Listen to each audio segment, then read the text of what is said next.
Imaginez un instant que vous observiez un magnifique château de cartes, si parfaitement construit qu'on pourrait l'admirer pendant des heures. Mais vous savez pertinemment qu'au fond, il suffirait d'un simple courant d'air pour que tout s'écroule. Eh bien, c'est exactement la situation du marché boursier aujourd'hui, et la plupart des investisseurs français ne s'en rendent même pas compte. Je suis Elon, et je suis là pour vous accompagner vers la liberté financière.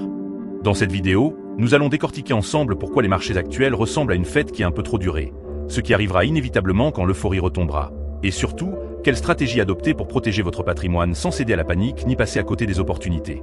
Accrochez-vous, car ce que je vais vous révéler pourrait bien changer votre vision de l'investissement pour les 10 prochaines années. Commençons par le plus troublant. Le marché semble florissant, les indices battent des records, et on entend partout que tout va bien, que l'économie est au beau fixe. Mais derrière cette façade séduisante se cache une fragilité extrême. C'est ce que j'appelle le paradoxe de la complaisance. Aujourd'hui, énormément d'entreprises voient leur cours de bourse s'envoler alors que, paradoxalement, leur croissance réelle ralentit. Comment est-ce possible ? Tout simplement parce que cette hausse repose massivement sur les promesses de l'intelligence artificielle et non sur des bénéfices tangibles et concrets. C'est un peu comme si on vous vendait une maison en vous assurant que, dans 10 ans, elle vaudra 3 fois plus cher grâce à un futur métro qui passera peut-être par là, ou peut-être pas. Vous paieriez pour une promesse aussi floue ? C'est pourtant exactement ce que font des millions d'investisseurs à travers le monde, y compris ici en France. Et franchement, cela devrait nous interpeller. Le deuxième signal d'alerte, c'est la psychologie collective. L'histoire de la bourse est un éternel recommencement. À chaque fois qu'une bulle se forme, que ce soit en 2000 avec Internet ou en 2008 avec l'immobilier américain, on entend la même petite musique rassurante. Cette fois, c'est différent. Mais en réalité, non, ce n'est jamais différent. Quand l'euphorie s'installe et que tout le monde croit dur comme faire que les arbres montent jusqu'au ciel, c'est précisément à ce moment-là que le risque de correction brutale est à son maximum.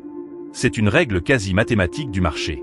Passons maintenant à un point fondamental que beaucoup ignorent encore. Nous sortons d'une décennie d'argent facile. Pendant plus de 10 ans, les taux d'intérêt étaient à zéro, les liquidités coulaient à flot et l'argent ne coûtait rien. Cette époque est belle et bien révolue. Les taux élevés agissent aujourd'hui comme un carburant beaucoup plus coûteux pour l'économie. Les entreprises qui empruntaient tranquillement à 1% doivent désormais refinancer leurs dettes à 4%, voire 5%. Et croyez-moi, cela compresse leurs marges de manière spectaculaire. En France, on le voit très clairement dans l'immobilier.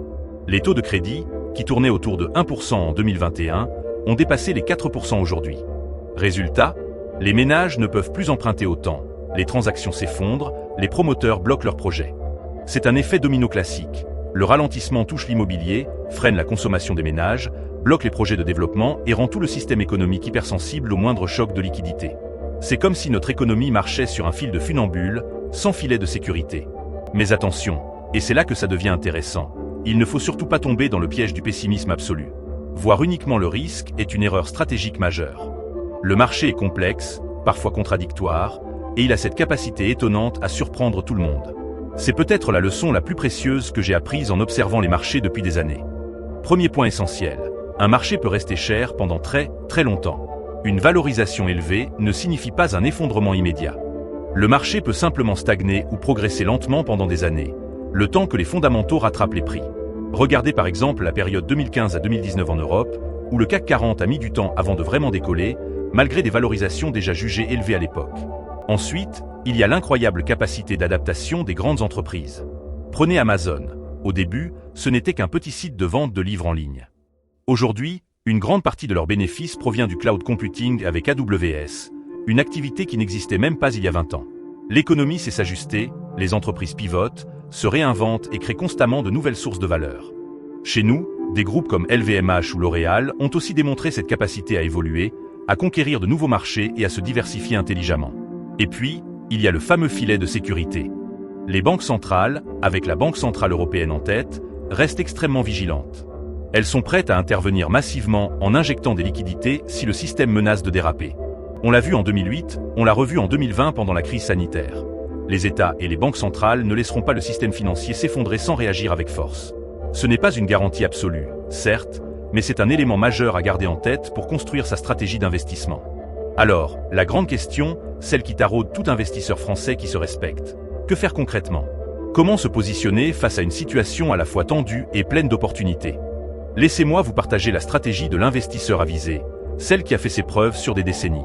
La première règle, et elle est fondamentale, c'est d'accepter qu'il est impossible de « timer » parfaitement le marché.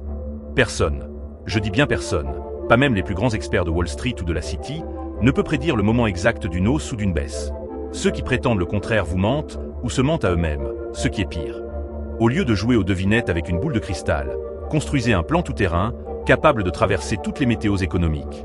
L'outil numéro 1 de cette stratégie, c'est le DCA, Dollar Cost Averaging, ou en bon français, l'investissement programmé. Le principe est d'une simplicité redoutable. Vous investissez une somme fixe chaque mois, dès la réception de votre salaire. Point final. Pas de calcul complexe, pas de stress quotidien, pas de questions existentielles chaque matin en ouvrant votre application boursière. Cette méthode offre deux avantages majeurs. D'abord, un avantage mathématique. Quand les prix baissent, votre somme fixe achète mécaniquement plus de parts. Quand les prix sont hauts, vous en achetez moins. Sur le long terme, cela lisse votre prix de revient et vous protège des aberrations du marché. Ensuite, et c'est peut-être le plus important, l'avantage psychologique. Vous évitez l'erreur fatale d'investir massivement juste avant une chute, ce cauchemar qui traumatise tant de nouveaux investisseurs chaque année. Pour la sélection des actifs, restez simple et robuste. Privilégiez les ETF globaux, comme le MSCI World qui vous expose à plus de 1500 entreprises dans le monde, ou des combinaisons solides comme un ETF S&P 500 couplé à un ETF Eurostoxx pour couvrir à la fois l'Amérique et l'Europe. Évitez comme la peste de mettre tous vos œufs dans le panier d'actions individuelles trop volatiles, comme Stellantis, par exemple, où un simple communiqué peut faire plonger le cours de 10% en une journée. Ce n'est pas de l'investissement, c'est du casino déguisé. Pour nous autres Français, pensez évidemment aux enveloppes fiscales avantageuses dont nous disposons.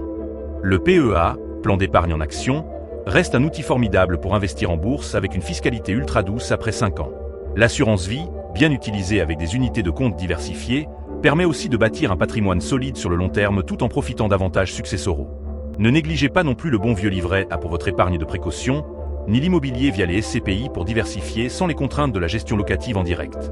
Parlons justement de diversification, car c'est peut-être le pilier le plus sous-estimé d'une stratégie gagnante. Ne vous limitez surtout pas à la bourse. Un portefeuille Résili intègre plusieurs classes d'actifs. Les crypto-monnaies, en dose raisonnable, 5 à 10% maximum, pour capter le potentiel d'un nouveau paradigme financier. L'immobilier, pierre angulaire du patrimoine à la française, pour sa stabilité et ses revenus locatifs. Les métaux précieux, comme l'or, valeur refuge éprouvée depuis des millénaires, et les obligations d'État ou d'entreprises solides. Pour amortir les chocs des marchés actions. Cette diversification, c'est comme construire une maison avec plusieurs piliers porteurs. Si l'un tremble, les autres tiennent bon et la structure reste debout. C'est ce qui fait toute la différence entre un investisseur amateur qui panique à chaque fluctuation et un investisseur aguerri qui dort sur ses deux oreilles, même pendant les pires tempêtes boursières. Avant de conclure, permettez-moi de partager avec vous la réflexion la plus profonde que j'ai tirée de toutes ces années à observer les marchés. Le vrai problème, vous savez quoi? Ce n'est jamais le marché lui-même. Le marché n'est qu'un reflet, un miroir des comportements humains. Le vrai problème, c'est votre réaction émotionnelle face aux événements qui vous entourent. J'ai vu des investisseurs techniquement brillants, capables de prédire des crises avec une précision chirurgicale et de décrypter parfaitement les rouages économiques, perdre pourtant des sommes colossales. Pourquoi? Parce qu'au moment où le marché a décroché, ils ont paniqué comme tout le monde. Ils ont vendu au plus bas et ont raté le rebond qui, historiquement, finit toujours par se produire. Avoir raison sur la survenue d'un krach ne sert strictement à rien si, au moment crucial, vous craquez émotionnellement et vendez dans la panique générale. L'investisseur qui réussit vraiment, celui qui bâtit une liberté financière durable, c'est celui qui accepte humblement de ne pas savoir de quoi demain sera fait. C'est celui qui garde sa discipline, qui maintient ses investissements programmés même quand les marchés s'effondrent. Il ne voit pas la baisse comme une catastrophe, mais comme une opportunité exceptionnelle d'acheter à prix réduit ces mêmes entreprises de qualité qu'il aurait payé bien plus cher quelques mois plus tôt. C'est un changement de perspective radical, presque contre-intuitif. Quand les soldes arrivent en magasin, tout le monde se précipite, c'est la fête de la consommation. Mais quand les soldes arrivent en bourse, c'est-à-dire quand les cours chutent, tout le monde fuit, terrorisé. C'est absurde, et pourtant, c'est la nature humaine. Votre mission, si vous voulez vraiment atteindre la liberté financière, c'est d'apprendre à agir différemment de la masse. Voilà, nous arrivons au terme de cette vidéo, et j'espère sincèrement qu'elle vous aura été utile. Si c'est le cas, faites-moi plaisir. Abonnez-vous à la chaîne, lâchez un pouce bleu, activez la cloche pour ne rien manquer et, surtout, partagez en commentaire votre plus grande crainte face aux marchés actuels. Redoutez-vous un krach majeur en 2026? Hésitez-vous à investir en ce moment? Dites-moi tout, je lis tous vos commentaires et j'y réponds autant que possible. Retenez bien ceci, la véritable liberté financière ne se construit pas en jouant les devins, mais en se préparant à tous les scénarios. Commencez petit si nécessaire, mais commencez maintenant. Soyez régulier, patient et humble face au marché.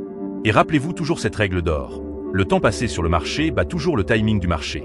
À très bientôt pour une nouvelle vidéo. D'ici là, Investissez intelligemment, vivez pleinement, et prenez soin de vous et de votre patrimoine.